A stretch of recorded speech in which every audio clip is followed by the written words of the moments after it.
Welcome back to Film Snob HQ. We're on the road to Avengers Doomsday. We're well over halfway now. I think we're like 50 plus movies in, so we're definitely crushing it at this point. I will be honest with you, I'm feeling a little bit marveled out. I'm 50 something movies in, and I love these movies, but I've never watched so many Marvel films back to back in my life. And I even have been just trying to watch regular movies in between to break it up. But it's March at the time of recording, the start of March, and I've watched over 100 films, 50 of which have been Marvel films. And I will be honest, I am looking for something different now. I'm going to take a day off movies, I think, soon, just to take a bit of a break. But it's been fun, but it's a lot. It's a lot for sure. And I got the time to spare because I've gone through so many a lot quicker than I thought I would. Anyway, enough about that. Let's jump into the movie of today. We're diving back into Sony.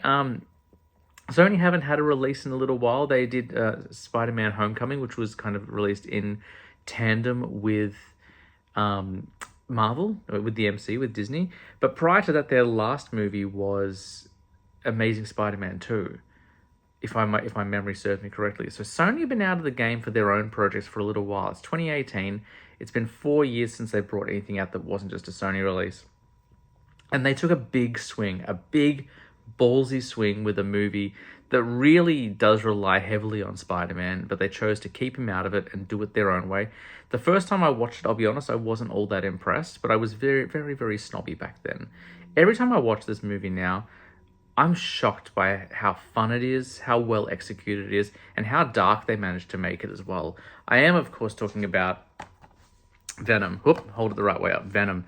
I don't have the steelbook for this first movie, but I've got the steelbook for this movie. The Venom steelbooks are some of the coolest steelbook arts you'll ever see, so you can get your hands on them. They're very, very cool.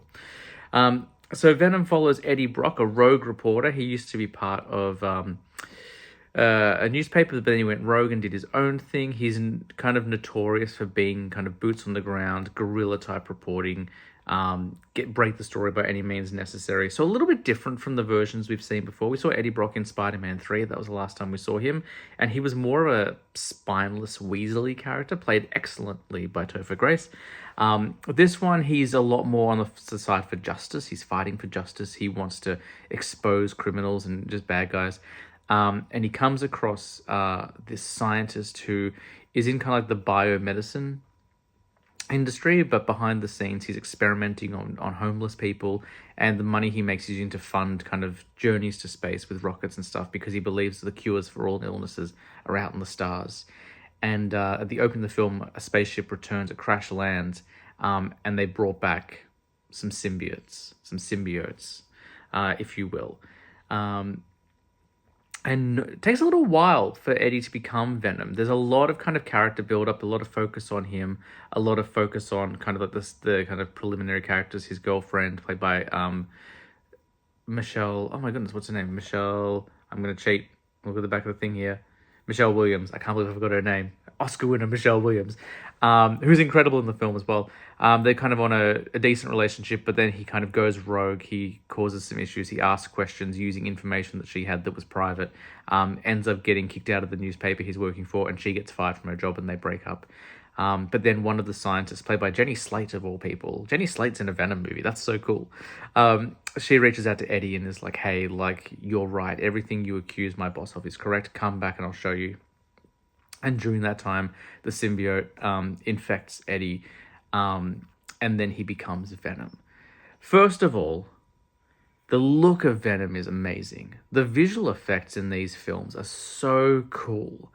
Venom is such an interesting looking character, and so dynamic, and so there's a very specific way he looks. He's got that big spider on his chest, and that's taken from Spider-Man. But because Spider-Man isn't in this movie, he can't have it. So they give him like these white veins instead.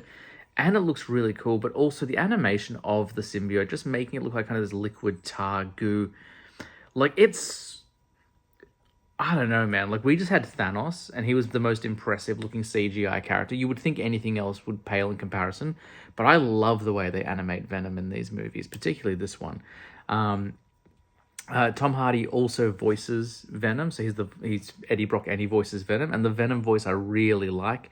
It reminds me a lot of The Darkness, if you ever played that video game, which is also kind of about a symbiotic parasite demon. So yeah, and then he just goes around kind of navigating the world, being the host of this symbiote, and then eventually fighting another symbiote called Riot. I would say the biggest weakness of the Venom trilogy are the villains. We do get Carnage in the second film. I know a lot of people have issues with that movie. We'll talk about it when we get to it. I think the biggest issue with these villains is because Spider-Man is not the antagonist, at least in one of them. We're using a lot of villains that most people, general audiences, aren't familiar with. So it very much is three movies of, hey, it's same as the hero, but a little bit different.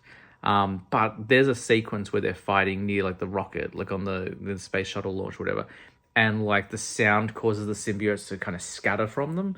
And you see like both of like Riz Ahmed and Tom Hardy with like the symbiote like kind of breaking free and reassembling. It's so cool. The visuals on this film are amazing. Interestingly, it also takes place in San Francisco. So if it was in the MCU, it would have been around the same time as the Ant-Man and the Wasp film, but obviously different universes. It is fun. It is dark. It's definitely, they get away with a lot. This could have easily been an R in America. It could have been a lot more violent. They walk the line very closely. I feel like they're so close to being an R rating, and they just skirt by. But I really dig it. I like all the Venom films. They're definitely worth your time. Just, be aware that they're not MCU quality, but this Sony Spider-Man universe that they created, or Sony universe minus Spider-Man, whatever they called it, Venom is not the problem with those movies. Venom is the template of what's great about them. Go and check out Venom.